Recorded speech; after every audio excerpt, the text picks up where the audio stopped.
because I'm always telling people in our community, and some of these are members of the MOB, the Masters of Business Network and Mastermind community who are on, and then others are just people who've been following my work and being a part of the Power Networking Conference for years.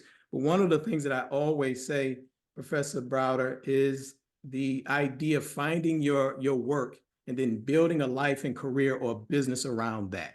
And you just said something similar to that. You said, this is your business, right? This is your work. This is your passion. So when did you discover that this was your passion and then you wrapped it into your career or your entrepreneurial pursuits?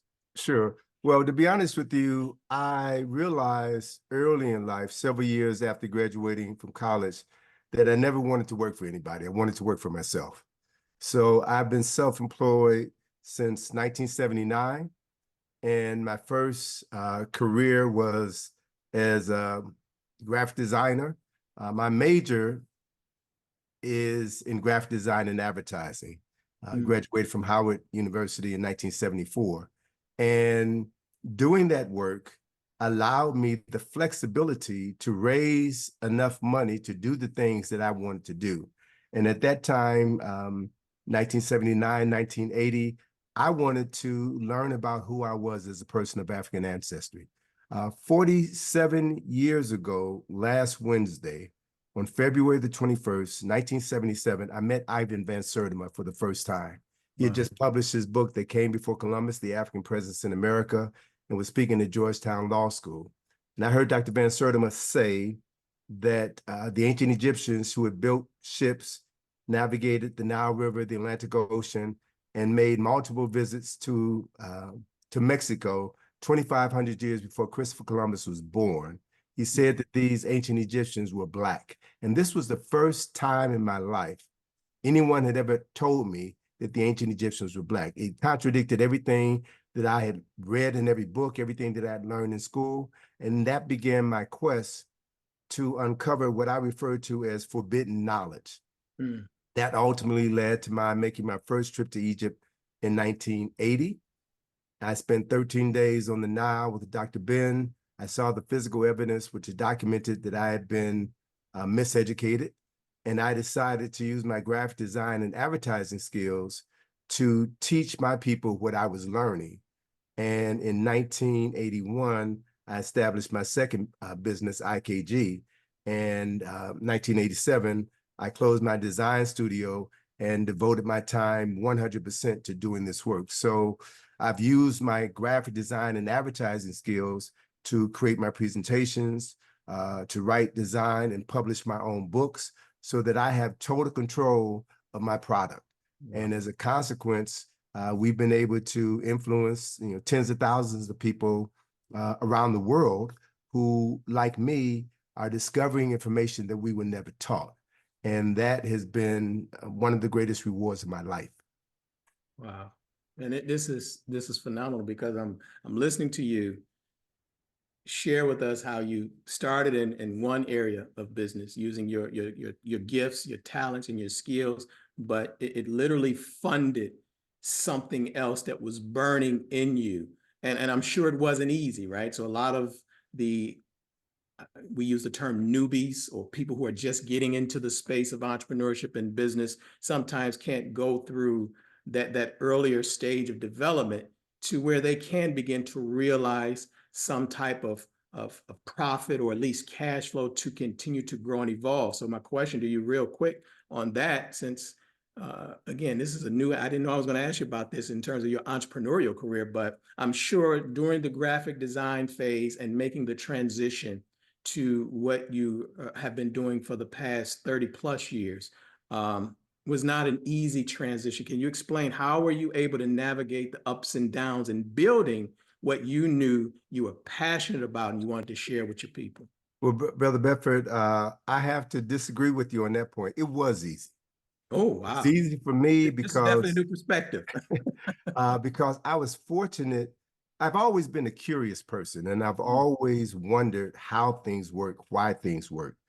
And as I was into my first year of doing my graphic design work, and the challenge for me then was coming up with ideas that would satisfy my clients and being fearful of going into a meeting and the client not being satisfied with the products that I was introducing to them, and me not getting a paycheck. And I Right. realized that fear of something that wasn't real was preventing me from doing my work.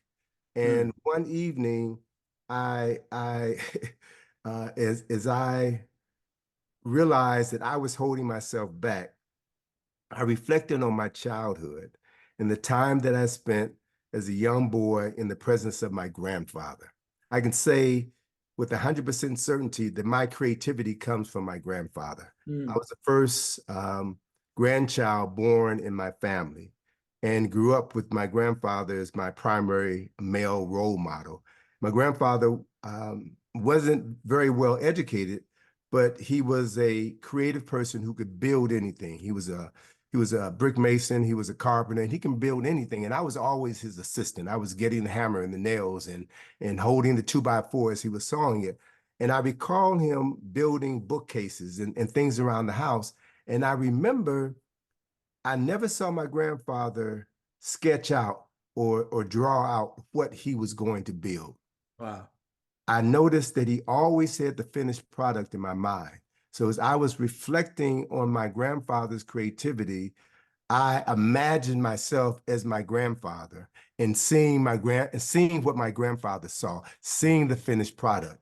And that opened the door for me in that I realized that I could do the same thing myself. Mm. And I recall as clear as day, seeing myself in a meditation, seeing myself meeting with my client and watching my client select the designs that I was presenting to them for logo, letterhead, and a basic business package. Hmm. I saw my client say, "Oh, I like this design," and I kind of looked over my shoulder and saw the design, and then created that design, right? And then, in order to ensure that that incident unfolded the way that I had envisioned it, I created two other designs that weren't as good that would lead my client to that conclusion. I went into that meeting with the client. Everything worked out just like I had seen it, just like I had visualized it. And that's when the light bulb went off for me. That's when I realized, and this is something that artists know, whether you're an art, whether you draw, you paint, you dance, you sing, all artists create something from nothing. Mm. What we've learned is that nothing is not nothing in the traditional sense of the word. Nothing is the source of everything. Right. So if you can tap into the source of nothingness and see what it is you want, grab that idea and then come back into a conscious state, then all you do is build toward that idea. That is how I've been able to accomplish everything that I've done over the last 44 years. I'm not an Egyptologist by training. I'm not an archaeologist by training. I'm not a fundraiser by training, but I've done all of these things as a result of becoming aware of and cultivating the ability to do what our ancestors have always done for thousands and thousands of years, is master the reality that we are the creators of our destiny. And when we accept that and allow ourselves to get into a fully creative mode, then we have the capacity to see what it is that we have done or will do in the future, and then to move towards that reality. And Wow. when I say it's simple, I mean that, brother, pure and simple. It is that simple. This is information that we will never be taught in school, Yeah. never be taught in churches or our fraternities or sororities or our Masonic lodges. But this is information that the builders of civilizations for thousands and thousands of years have known about and have passed on from mouth to ear for thousands of generations. And this is our birthright.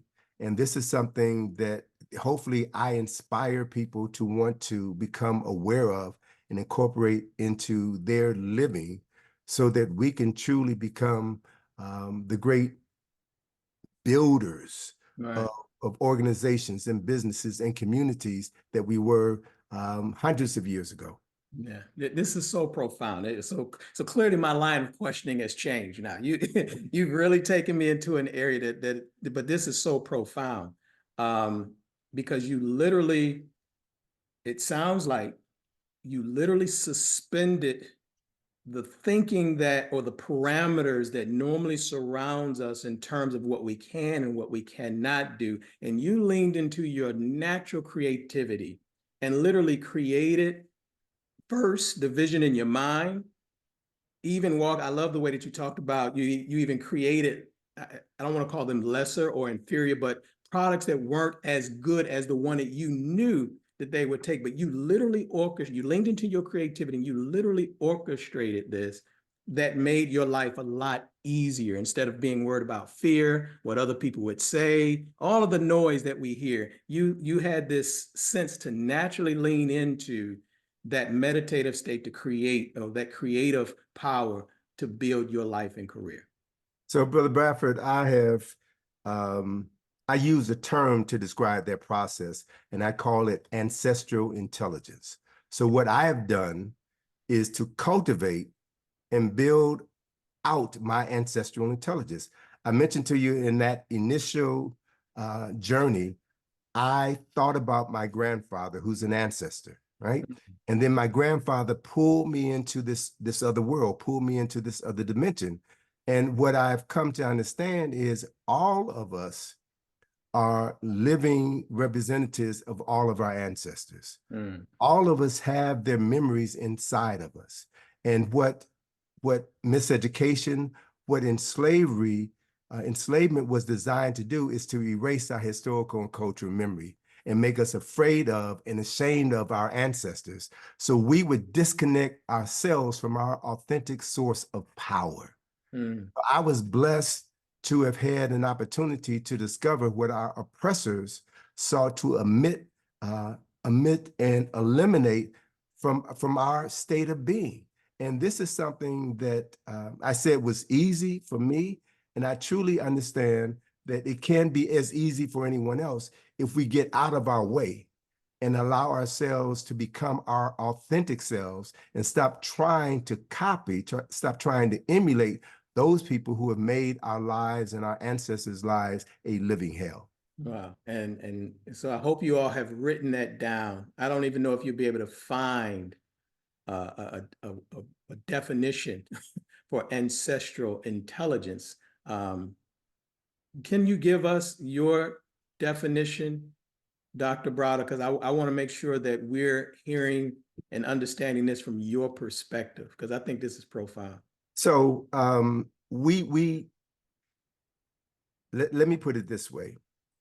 We know that the first Homo sapiens sapiens who lived on this planet lived in Africa, and Africa alone, at a minimum of 200,000 years ago. Mm-hmm. We know that the first Africans, the first human beings, walked out of Northeast Africa into Asia and populated Asia approximately 60,000 years ago.